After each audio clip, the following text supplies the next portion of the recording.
Hi, welcome to my YouTube channel. Yesterday I recorded a time lapse of my drawing, afternoon tea time, and then posted the final result on Instagram, well, the picture, and I asked you to ask me some questions about this. So yeah, that's what I'll be doing today. I'll be answering stuff you want to know about this. So, and I'll start with Onigiri Draw. I want to know if you sketched out where everything would go first, or if you laid out, or at least the basic idea of where the table and figures will go, or if this picture sort of grew as you kept drawing. Similar question by Rat's Lobo. Do you draw the space first, the cube perspective, and then the humans? Both these questions are basically answered in the first couple of seconds of the video. I sketched it out very roughly. Before I actually start sketching, I looked for some references. This is an actual place, so I got some references. I just googled them. So yeah, having that open, I started off with a background, and because I think it's easier to have the background first, sort of just the general perspective of something very roughly, and then add the figures, because then the figures fit the perspective of the background better. It just helps me. Drawing the figure first and then the background is much harder, because usually the background gives you the feeling of how to pose the figures. Otherwise you just pose them somehow and work the background around it, and it never goes really right. I mean, it can if it's a simple background, like just a tree in the background or whatever, but if it's something with the figures interacting, so it makes sense to do the background first. And generally I'd always recommend to do everything at once and not only the figures. Yeah. Rough sketch at the bottom, and then sculpted on top. Okay, so next, Imaginary Layer asks me, what kind of pencils do you use? Yeah, so in this video I used Col-Erase pencils by Prismacolor. The color is Tuscan Red. I will link the pencil in my video. And yeah, I think they're really cool because you can erase them. I think that's the best about it. And I don't like how pencil sort of makes my sketchbook look dull, so I sort of just like using colored pencils, and you can erase them. And what's also very helpful about them, even though I didn't do it in this video, you could work with a darker color on top, sort of to lay out the light sketch underneath, and then go on top with a dark color. Also with a pencil, because then you can sort of key out the color and just have the line art remaining when you scan it in Photoshop. But I don't always do it. I just like using them. So I think they give the sketch a nice warm feel. Yeah. Irene Falgueras asked me, I hope I pronounced that right. Which are your main inspirations in terms of artists, places, and moods? I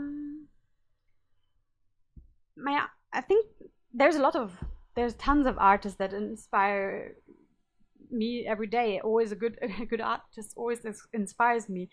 But yeah, I have to say in general, there's like Disney in my young days, manga, especially Ranma 1/2.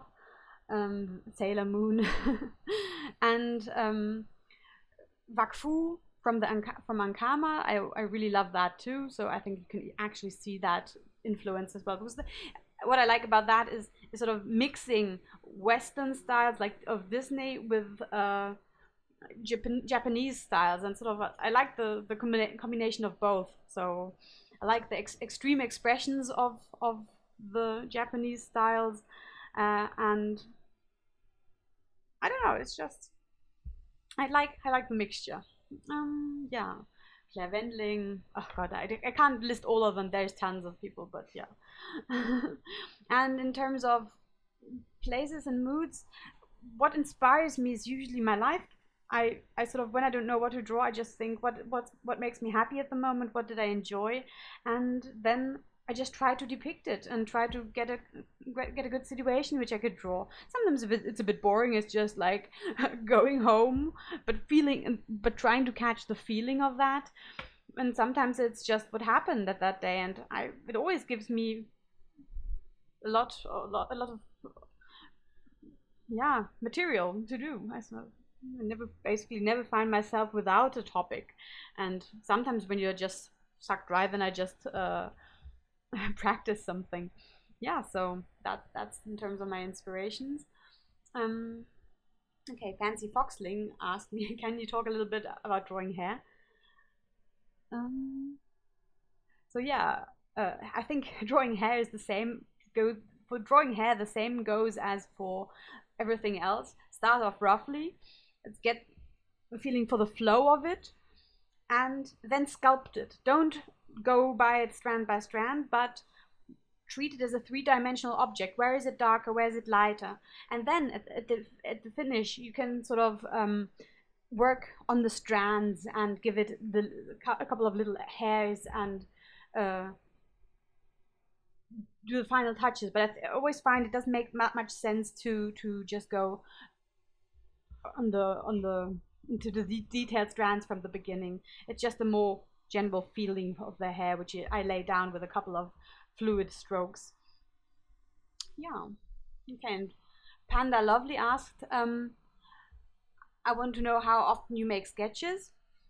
And yeah, I actually do sketch every day. I try to anyway, and no, I try to sketch every day. I basically do draw every day because at work I draw, and I think there's seldom a day in between where I don't. I don't always post everything because, let's face it, sometimes there's crappy stuff in between because you never have always good days.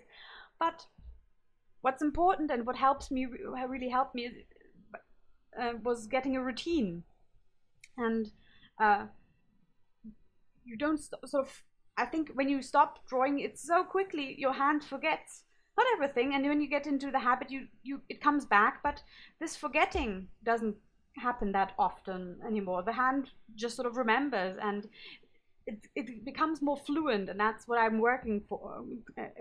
That's what I want to achieve. Have a really quick and fluent style to just sort of get something good quickly.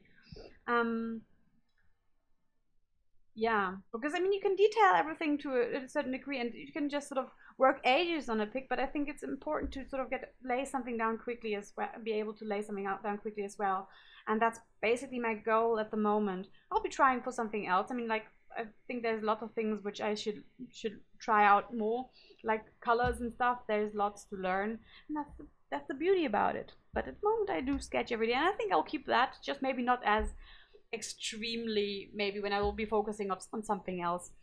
Yeah, so I think that's that for today. Thank you for listening. Bye bye.